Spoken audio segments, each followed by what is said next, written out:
नमस्कार दोस्तों, स्वागत है आपका आज के एपिसोड में। आज का टॉपिक जैसा कि आप देख सकते हैं कि आज का जो हमारा डिस्कशन का टॉपिक है वो है भारत में मृदा एवं प्रकार, यानी कि भारत में मृदा कितने प्रकार की पाई जाती है। हम समझेंगे मृदा होती क्या है। आप सभी को पता होगा कि अलग अलग क्षेत्र में मृदा जो है वो अलग अलग प्रकार की होती हैं, उनकी अलग अलग विशेषताएं होती हैं। तो इन सब को हम इस टॉपिक में डिस्कस करेंगे। अब ये जो टॉपिक है वो क्यों इंपॉर्टेंट है, तो इस टॉपिक से आपके प्रीलिम्स में भी क्वेश्चन आते हैं, मेंस में भी क्वेश्चन आते हैं, और ये जो आपका पूरा टॉपिक है यह आपके जीएस पेपर 1 ज्योग्राफी से संबंधित है। इस लिहाज से ये टॉपिक हमारा बेहद महत्वपूर्ण हो जाता है। और इसी के साथ अब हम शुरुआत करते हैं और जानते हैं सबसे पहले मृदा के बारे में कि मृदा होती क्या है। मृदा यानी मिट्टी। आप सभी देखते हैं कि पृथ्वी पर, धरातल पर एक ऊपरी परत पाई जाती है, एक परत पाई जाती है जिसे कि मृदा कहते हैं, और इसका मुख्य रूप से उपयोग फसलों को उगाने के लिए, पौधों को उगाने के लिए किया जाता है। अब इनकी संरचना यानी कि इनका निर्माण कैसे हुआ, यानी कि मिट्टी बने कैसे, तो चट्टानों के छोटे छोटे कण बने और उनका अपक्षय हुआ, और ये जो पेड़ पौधे होते हैं, सड़े गले पेड़ पौधे होते हैं, जीव जंतु होते हैं, उनका मिश्रण होता है, तब जा करके मिट्टी बनती है। और इसी के साथ आपको बता दें कि इसमें कुछ घटक पाए जाते हैं। वो कौन कौन से घटक है, तो इसमें कुल मिलाकर के 4 घटक पाए जाते हैं। खनिज कण यानी कि चट्टानों के छोटे छोटे कण पाए जाते हैं। ह्यूमस यानी वही सड़े गले पेड़ पौधे। पानी जो कि पौधों को वृद्धि करने में सहायक होते हैं। हवा, ये भी पौधों के लिए काफ़ी सहायक होते हैं। तो अगर ये 4 घटक किसी मृदा में पाए जा रहे हैं उपयुक्त मात्रा में, तो वो मृदा काफ़ी उपजाऊ मानी जाती है। यानी कि मृदा अगर उपजाऊ है तो उसकी ये डेफिनेशन होती है कि उसमें ये 4 घटक पाए जाते हैं। अब इसी के साथ निर्माण प्रक्रिया समझेंगे कि मृदा बनी कैसे। तो तापमान परिवर्तन यानी कि तापमान का बदलता स्वरूप, साथ ही साथ बहता हुआ पानी, बारिश, हवा और ग्लेशियर यानी कि बर्फ के पिघलने से, हिम के पिघलने से इसका निर्माण होता है। धीरे धीरे इनकी निर्माण होती है। और आप सभी को बता दें, जो मिट्टी होती है, जो मृदा होती है, इसका निर्माण जो है वो तात्कालिक रूप से नहीं होता है, बल्कि इसको बनने में, ये जो मिट्टी है इसके कुछ सेंटीमीटर को बनने में लाखों साल लग जाते हैं। इसलिए भी मृदा हमारे लिए काफ़ी महत्वपूर्ण हो जाती है। तो अब इतना समझने के बाद हम आगे बढ़ेंगे और समझेंगे कि मृदा के कितने प्रकार होते हैं, कौन कौन से टाइप होते हैं। अब जैसा कि आप देख सकते हैं कि भारतीय कृषि अनुसंधान परिषद ने मिट्टी को समझने के लिए उनकी आसान सी परिभाषा बनाई है और इसे कुल 8 प्रकार में विभाजित किया है। यानी कि मिट्टी के कुल 8 प्रकार होते हैं। वो कौन कौन से प्रकार होते हैं, एक बार हम इनका नाम देख लेते हैं। तो पहली है जलोढ़ मिट्टी, जो कि सबसे बड़ा मृदा समूह है, कुल क्षेत्रफल का 46% है। हालांकि जो मिट्टी है, ये जो 8 प्रकार की मिट्टी है, हम इन्हें आगे एक एक करके विस्तार से समझेंगे। अगली है लाल और पीली मिट्टी, जो कि प्रायद्वीपीय भारत में व्यापक रूप से फैली है। और उसके बाद हम पढ़ेंगे अपनी तीसरी मिट्टी के बारे में, जिसका नाम है काली मिट्टी, जिसे अक्सर रेगूर के नाम से भी जाना जाता है। आप सभी को पता होगा कि कपास की खेती के लिए काफ़ी ये आदर्श मानी जाती है काली मिट्टी। और चौथा है रेगिस्तानी मिट्टी, जो कि शुष्क और अर्ध शुष्क क्षेत्रों में पाई जाती है। अगली है लेटराइट मिट्टी, जो कि मानसूनी जलवायु की विशिष्ट मिट्टी मानी जाती है। और इसी के साथ आगे बढ़ेंगे और अगली है हमारी पर्वतीय मिट्टी, जो कि आप नाम से देख सकते हैं कि पहाड़ी क्षेत्रों में पाई जाने वाली मिट्टी, इसलिए इसे पर्वतीय मिट्टी के नाम से जाना जाता है। अगली है लवण और क्षारीय मिट्टी, इसमें नमक की उच्च मात्रा होती है। आप नाम से ही समझ सकते हैं कि ये जो ऐसी मृदा है जिसमें कि लवण और क्षार की मात्रा अत्यधिक पाई जाती है। अगला और अंतिम है पीट और दलदली मिट्टी, जो कि भारी वर्षा वाले क्षेत्रों में पाए जाते हैं। तो अब ये जो मिट्टी के कुल 8 प्रकार हैं, हम इन्हें आगे एक एक करके समझने का प्रयास करेंगे और इसी क्रम में हम जानेंगे सबसे पहले और सबसे महत्वपूर्ण जलोढ़ मिट्टी के बारे में। तो जलोढ़ मिट्टी जो है, इसे कांप मिट्टी के नाम से भी जाना जाता है, कांप मृदा के नाम से भी जाना जाता है। अब सबसे पहले हम इसके भौगोलिक विस्तार को समझ लेते हैं। तो यहाँ पर एक बार हम ऊपर ऊपर देख लेंगे कि किन क्षेत्रों में पाए जाते हैं। उसके बाद हम आगे मैप पर इसे डिटेल में डिस्कस करेंगे कि किन किन रीजन में ये पाए जाते हैं। तो आपको बता दें कि इंडो गंगा ब्रह्मपुत्र मैदान, नर्मदा तापी नदियों वाले घाटी वाले तटीय मैदान में मुख्य रूप से ये जलोढ़ मृदा पाई जाती है। अब ये जो मिट्टी है, इसकी विशेषता ये है कि ये गाद से निर्मित है, यानी कि नदियों के द्वारा जो बहा करके लाया जाता है गाद, ये इकट्ठा होते हैं और इसके बाद निर्माण होता है किसका, जलोढ़ मृदा के। तो ये इसकी विशेषता है। अब इसके रंग की बात कर लेते हैं, तो इसका रंग जो है वो धूसर रंग का होता है, या तो आप समझ सकते हैं कि राख के समान ये धूसर रंग का होता है। और इसकी एक और अच्छी विशेषता है कि इसमें जो है वो जल निकासी काफ़ी बेहतर होती है, काफ़ी अच्छी होती है। अब एक जो और समझने वाली बात है वो ये है कि ये जो आपकी जलोढ़ मृदा है ये दो प्रकार की होती हैं। एक आपका होता है खादर और दूसरा होता है बांगर। अब खादर मृदा जो होती है इसकी विशेषता ये होती है कि जिन क्षेत्रों में बाढ़ होता है, जिन क्षेत्रों में बाढ़ आता है उसके निचले इलाकों में ये खादर मृदा पाई जाती है। और मान लीजिए कि किसी क्षेत्र में बाढ़ आया है, वहाँ से पानी बहकर आ रहा है, तो वहाँ से वो गाद को बहा करके लेके आएगा अपने साथ, और नदी की जो घाटियाँ हैं उसके किनारे वो गाद जो वो धीरे धीरे करके इकट्ठा होता है। तो ऐसे में क्या होता है कि हर साल वहाँ पे नए नए प्रकार का यानी ताज़ा गाद इकट्ठा होता है, और यही कारण है कि ये जो खादर मृदा है ये ताज़ा गाद से समृद्ध होती है। अब इतना समझने के बाद हम आगे बढ़ेंगे और भांगर मृदा के बारे में समझेंगे। तो इस मृदा की विशेषता ये है कि ये अक्सर जहाँ पर बाढ़ आता है जिन स्तर पर, उसके ऊपर वाले स्तर, उसके ऊपर वाले इलाकों में पाया जाता है। और इसकी विशेषता ये होती है कि जो भांगर मृदा होती है वो कंकर युक्त होती है, यानी कि इसमें जो है वो कंकड़ पाए जाते हैं, और यहाँ पर भी इनकी जल निकासी काफ़ी अच्छी होती है। तो आपको यहाँ पे ये याद रखना है कि जलोढ़ मृदा जो है वो दो प्रकार की होती है, पहला आपका हो गया खादर और दूसरा भांगर। अब खादर की विशेषता ये है कि ये बाढ़ वाले इलाकों के निचले स्तर में पाए जाते हैं, और भांगर का ये हो गया कि जो बाढ़ स्तर होते हैं वो उनके ऊपरी इलाके में, ऊपरी स्तर में पाए जाते हैं। तो आप ये याद रखिएगा। अब इसी के साथ ये जो मिट्टी है जलोढ़ मृदा, जो इसके रासायनिक गुण को समझ लेते हैं। तो इसमें जो है वो पोटास, फास्फोरिक एसिड और क्षार से ये भरपूर होते हैं, लेकिन इसमें नाइट्रोजन की कमी देखने को मिलती है। अब हम समझेंगे कि ये जो जलोढ़ मृदा है वो कौन सी फसलों के लिए उपयुक्त मानी जाती है। तो कभी कभी एग्जाम में आ जाता है कि ये जो मिट्टी है वो किस फसल के लिए उपयुक्त है, इसलिए भी आपको पता होना चाहिए। तो इसकी प्रमुख फसलें हैं गेहूं, चावल, गन्ना, दालें, तिलहन और फल, यानी कि मुख्य रूप से यहाँ पर ये सारे फसलों का उत्पादन किया जाता है जलोढ़ मिट्टी के लिए। अब इतना समझने के बाद हम आगे बढ़ेंगे अपनी अगली मृदा की तरफ, जिसका नाम है लाल और पीली मिट्टी। यानी कि अब हम समझेंगे लाल और पीली मिट्टी के बारे में। तो सबसे पहले तो हम इसके वितरण को समझ लेते हैं। तो ये तमिलनाडु से बुंदेलखंड तक पाए जाते हैं, और ये कुल मृदा के क्षेत्रफल का 18.5% तक होता है। अब इसकी विशेषताएं क्या है? इसकी विशेषता ये है कि इस मिट्टी में फेरिक ऑक्साइड पाया जाता है, और जिसके कारण ये जो मृदा है इसका रंग लाल होता है। अब इसमें एक और बात आपको याद रखनी है कि जो लाल मिट्टी उस पर अगर पानी की बूंदें पड़ती हैं तो इसका रंग जो है वो पीला हो जाता है, यानी कि ये पीले रंग में बदल जाती है। और इसी के साथ रासायनिक संरचना की बात कर लेते हैं। इसमें चूना, फॉस्फेट और नाइट्रोजन की कमी होती है, यानी कि ये बहुत कम मात्रा में पाए जाते हैं। अब उपयुक्त फसलों की बात कर लेते हैं। तो यहाँ पर मुख्य रूप से गेहूं, कपास, दालें, तंबाकू, बाजरा और तिलहन, आलू और फल की खेती के लिए ये जो मृदा है ये उपयुक्त मानी जाती है। इनकी खेती यहाँ पर होती है। अब दूसरी मिट्टी के बाद समझ लिया आपने। अब हम जानते हैं अपनी अगली मिट्टी के बारे में, जिसे कि कपास की मिट्टी भी कहा जाता है, काली मिट्टी भी कहा जाता है, रेगुर मिट्टी भी कहा जाता है। तो अगर आपके सामने इन तीनों में से कोई भी नाम आ रहा है, यानी कि काली मिट्टी, कपास की मिट्टी या रेगुर, तो आपको समझना है कि यहाँ पर बात हो रही है काली मिट्टी के बारे में। तो अब इसकी उत्पत्ति की बात करते हैं कि ये जो काली मिट्टी है, ये जो कपास की मिट्टी, इसकी उत्पत्ति कैसे हुई, इसका निर्माण कैसे हुआ। तो क्रेटेशियस काल से इसका निर्माण माना जाता है।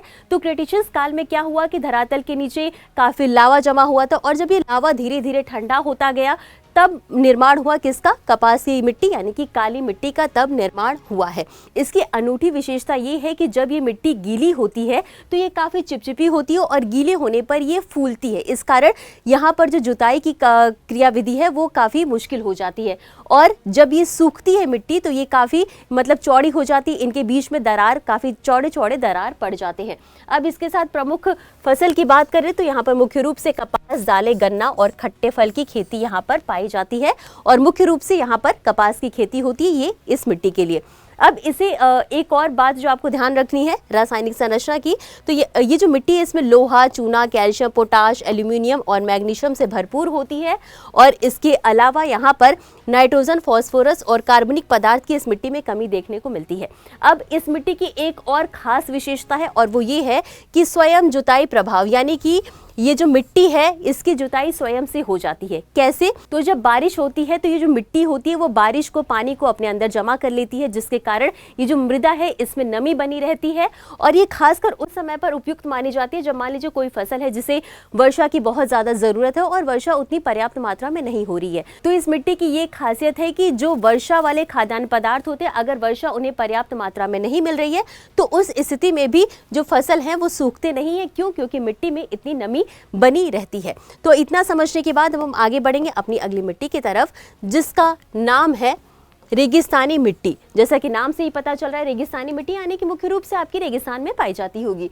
तो ये राजस्थान और गुजरात में पाई जाती है। अब इसमें जो मिट्टी है ये घुलनशील लवणों से भरपूर होती है, यानी कि इसमें घुलनशील लवण मौजूद होते हैं। नमी कम होती है, जैसा कि आपको पता ही है कि रेगिस्तान की मिट्टी आपने देखी होगी वो रेतीली होती है, उसमें छोटे छोटे कण होते हैं और उसमें पानी अवशोषण करने की क्षमता जो है वो कम होती है, और यही कारण है कि यहाँ इसमें नमी कम होती है। अब यहाँ पर एक फायदा ये हुआ कि इंदिरा गांधी नहर से सिंचाई के लिए पानी आया, जिसके कारण यहाँ की राजस्थान की जो कृषि परिदृश्य है वो पूरी तरीके से बदल गई। और मुख्य फसलों की भी बात कर लेते हैं तो यहाँ पर मुख्य रूप से बाजरा, दालें, ग्वार और चारे की खेती की जाती है। ये अक्सर ये आप देख सकते हैं वही फसल है जिनमें बहुत ज़्यादा पानी की मात्रा की ज़रूरत नहीं होती है। अब इसी के साथ आगे बढ़ेंगे और समझेंगे लेटेराइट मिट्टी के बारे में। तो ये मुख्य रूप से तमिलनाडु, आंध्र प्रदेश, केरल मानसूनी जलवायु के विशिष्ट होती है, यानी कि ये जो मिट्टी होती है वो मानसूनी जलवायु पर निर्भर करती है और मुख्य रूप से कहाँ पाई जाती है, तमिलनाडु, आंध्र प्रदेश और केरल में। और ये लो ऑक्साइड से भरपूर होती है, यानी कि इसमें लो ऑक्साइड पाया जाता है, जिसके कारण इसका रंग जो होता है वो लाल होता है। अब आपको बता दें ये जो लेटराइट मिट्टी है इसका नाम लैटिन शब्द लेटर से लिया गया है, जिसका मतलब क्या होता है, जिसका मतलब होता है ईंट। और इसकी विशेषता ये है कि जब ये मिट्टी हवा के संपर्क में आती है तो ये काफी कठोर हो जाती है। तो इसका जो उपयोग है मुख्य रूप से ईंट बनाने के लिए किया जाता है, जिसका आगे जाकर के उपयोग भवन निर्माण में किया जाता है। अब पर्वतीय मिट्टी की बात कर लेते हैं। तो पर्वतीय मिट्टी की खासियत यही है, आपको नाम से ही पता चल रहा है कि ये पर्वतों में पाई जाती होगी। तो ये मुख्य रूप से हिमालय और पूर्वोत्तर क्षेत्रों में पाई जाती है और जैसे जैसे ऊंचाई बढ़ती है वैसे वैसे मिट्टी जो है उसकी विशेषता भी बदलती जाती है, अलग अलग होती जाती है। अब ये मुख्य रूप से बात करें तो चाय, मसाले और फलों की खेती के लिए उपयुक्त होती है पर्वतीय मिट्टी। अब आप यहाँ पे आप मैप में भी देख सकते हैं, फॉरेस्ट और माउंटेन्स वाला एरिया जो है वो आपका डार्क ग्रीन से है। यहाँ पर अलवेल यानी जलोढ़ मृदा जो है वो आपका ये वाला इस लाइट ग्रीन कलर से, रेड एंड येलो मृदा इस रीजन में पाई जाती है। ब्लैक मृदा आप देख सकते हैं कि ये आपका महाराष्ट्र वाले रीजन में पाया जाता है। लेटराइट मृदा की बात करती है जो मिट्टी कलर का है, ये आपका ये वाले जो रीजन है यहाँ पर आपका लेटराइट मृदा पाई जाती है। तो इसको हम आगे डिटेल में मैप में हम समझेंगे कि किन क्षेत्रों में कौन कौन सी मृदा पाई जाती है। अब इसी के साथ हम आगे बढ़ेंगे और कुछ और मृदा के बारे में भी समझ लेंगे। तो अब हम जानेंगे लवणीय और क्षारीय मिट्टी के बारे में। तो जैसा कि आपको बताया था कि ऐसी मिट्टी है जिनमें लवण और क्षार की मात्रा ज्यादा होती है। तो इसमें जो है वो सोडियम क्लोराइड और सोडियम सल्फेट की उपस्थिति देखने को मिलती है।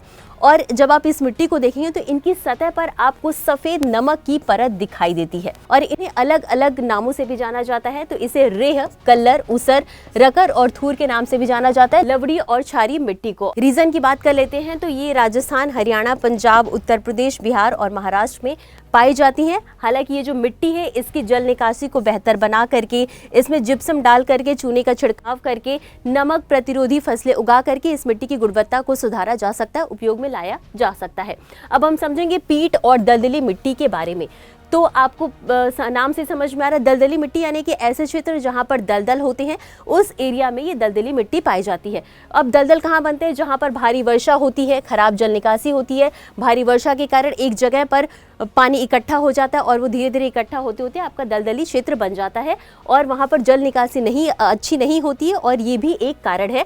तो ऐसे क्षेत्रों में यहाँ पर पीट और दलदली मिट्टी देखने को मिलेगी। अब इसमें क्या होता है कि कार्बनिक पदार्थ जो है वो प्रचुर मात्रा में पाया जाता है, लेकिन फॉस्फेट और पोटाश की कमी देखने को मिलेगी। अब इस स्थान की बात कर लेते हैं तो ये मुख्य रूप से केरल के कोट्टायम, अलापुझा और सुंदरबन डेल्टा में पाई जाती है। तो ये तो हमने समझा, ये जो टोटल 8 प्रकार की मृदा होती है इनके बारे में हमने विस्तार से देख लिया, इनकी विशेषताएं क्या होती हैं। अब हम समझेंगे इनका परसेंटेज, यानी कि भारत में ये जो मृदा है वो कितने प्रतिशत क्षेत्र को कवर करती हैं। तो सबसे पहले हम जानेंगे जलोढ़ मिट्टी के बारे में। तो ये 40 से 43% को कवर करती हैं। साथ ही साथ लाल मिट्टी की बात करें तो ये 18.5% को कवर करती हैं। काली मिट्टी के बारे में जान लेते हैं। तो काली मिट्टी 15% को कवर करती है। वन मृदा आपकी 8.7% को कवर करती है। रेगिस्तानी मिट्टी 4.3 से 4.44% को कवर करती है और लेटराइट मिट्टी जो है वो 4.3% एरिया को कवर करती है। तो ये अब हमने इससे जुड़े प्रतिशत को भी देख लिया। अब आगे बढ़ेंगे और हमने आपसे कहा था कि हम मैप पे डिस्कस करेंगे। तो ये रहा आपका मैप। तो जो ब्लू कलर में है ये है आपका जलोढ़ मृदा, यानी कि ये जो आपका ब्लू वाला रीजन है आप देख सकते हैं, ये ब्लू वाला रीजन, तो ये आप देख सकते हैं पंजाब, हरियाणा, दिल्ली, उत्तर प्रदेश, बिहार, वेस्ट बंगाल, असम, और ये आपका ओडिशा के साइड में यहाँ पर, तो ये सारे एरिया, केरला में, महाराष्ट्र में, गुजरात में, राजस्थान में, तो ये आप देख सकते हैं यहाँ पर आपकी जलोढ़ मृदा पाई जाती है। अब डेजर्ट मृदा यानी कि रेगिस्तानी मिट्टी की भी बात कर लेते हैं, तो रेगिस्तानी मतलब रेगिस्तान एरिया में पाए जाते हैं। तो ये येलो कलर से आप देखेंगे तो ये आपका ये जो एरिया है राजस्थान और हल्का सा गुजरात, इस एरिया में आपका है डेजर्ट यानी रेगिस्तानी मिट्टी। अब ब्लैक मिट्टी की बात कर लेते हैं तो ब्लैक जो है वो लाइट ग्रीन कलर से, यानी कि ये वाला जो आपका एरिया है गुजरात, महाराष्ट्र और ये कर्नाटका का, हल्का सा तेलंगाना का, मध्य प्रदेश का, तो ये वाले जो एरिया है यहाँ पर आपका पाया जाता है ब्लैक मिट्टी। और मिक्स रेड एंड ब्लैक की बात करें तो पर्पल कलर में ये जो ये वाला है ये आपका रेड और ब्लैक मृदा यहाँ पे पाया जाता है, यानी कि उत्तर प्रदेश और मध्य प्रदेश का कुछ एरिया है, और ये आपका राजस्थान का एरिया है कुछ, और यहाँ पर आपका आंध्र प्रदेश और कर्नाटक का कुछ एरिया है। तो इस एरिया में आपका मिक्स रेड एंड ब्लैक मृदा पाई जाती है। अब लाल मृदा की बात कर ले या रेड की बात कर ले तो ये हल्के से लाइट पीच कलर में है, तो ये वाला जो एरिया है आपका तमिलनाडु का, ये वाला कलर तमिलनाडु का, कर्नाटक का, आंध्र प्रदेश, ओडिशा, छत्तीसगढ़ और इधर के नॉर्थ ईस्ट के कुछ स्टेट है आपका नागालैंड, मणिपुर, मिजोरम, त्रिपुरा, इस एरिया में जो है आपका लाल मिट्टी पाई जाती है। इसी के साथ ग्रे एंड ब्राउन की बात कर लेते हैं, यानी कि ये जो डार्क येलो में है ये वाला एरिया, तो यहाँ पर यानी राजस्थान और गुजरात में आपका ग्रे एंड ब्राउन मृदा पाई जाती है। साथ ही साथ लेटराइट की बात कर लेते तो लाइट पिंक, यानी कि ये वाला जो है आपका ये लेटराइट मृदा पाई जाती है। केरला और आपका महाराष्ट्र, दमन दीव, इस वाले एरिया में आपका लेटराइट मृदा पाई जाती है। माउंटेन्स की बात कर लेते हैं तो आपका ग्रीन वाला जो एरिया है, यानी कि ये वाला जो पूरा एरिया ये माउंटेन्स का एरिया है। तो ये था पूरा हमारा डिस्कशन का टॉपिक। अगर आप चाहें तो इसका स्क्रीनशॉट ले सकते हैं और आप अपने एटलस में भी देख सकते हैं कि ये जो मृदा है जो भी आज हमने डिस्कस करा वो किन किन रीजन में, किन किन क्षेत्रों में पाई जाती है। और उम्मीद करती हूँ कि आपको ये आज का हमारा पूरा डिस्कशन का टॉपिक अच्छा लगा होगा। और अब बारी है इससे संबंधित, इससे जुड़े एक अभ्यास प्रश्न को देखने की। तो ये जो क्वेश्चन है ये आपका यूपीएससी में पूछा गया था कब? 2021 में। 2021 में ये क्वेश्चन पूछा गया था। क्या है? भारत में काली कपास मृदा की रचना निम्नलिखित में से किसके अपक्षयण से हुई है? आपके पास ऑप्शंस हैं, ए भूरी वन मृदा, बी विदरी फिशर ज्वालामुखी चट्टान, सी ग्रेनाइट और शिस्ट, या डी शेल और चूना पत्थर। तो आपको इस प्रश्न का उत्तर हमेशा की तरह कमेंट बॉक्स में देना है। आज के लिए बस इतना ही। मिलते हैं अगले एपिसोड में इसी तरह कुछ अहम और जरूरी खबरों के साथ। तब तक के लिए धन्यवाद।